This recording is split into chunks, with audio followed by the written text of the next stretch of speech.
نحمده ونصلي على رسوله الكريم. محترم رسول الله مبارک علیه السلام په سړی باندې لعنت ویلی چې کوم سړی د ښځې لباس اختیاروي، په هغه ښځه باندې رسول الله لعنت ویلی دی چې کومه ښځه د سړي لباس اختیاروي، یعنی د هر یو خپل مخصوص لباس دی هغوی استعمالوي.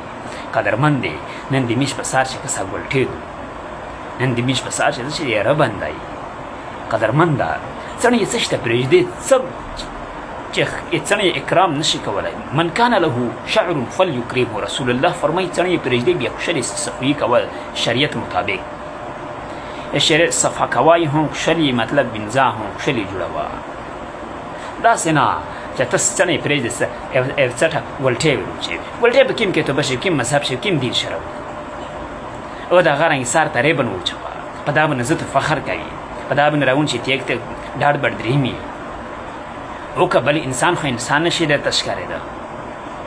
او د هغه رنګې او که د انسان د تو د پوره داسې لیده شي لکه یو ځناور غوندې پرتیک سل ګازه ویر کا مځکه باندې مڅوی نشي.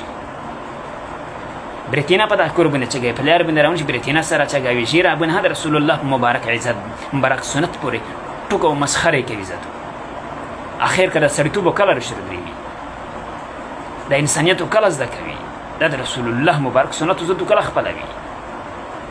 دا د ښځې کوک چارې دي، ریبن اختیارول دا د ښځې طریقه ده،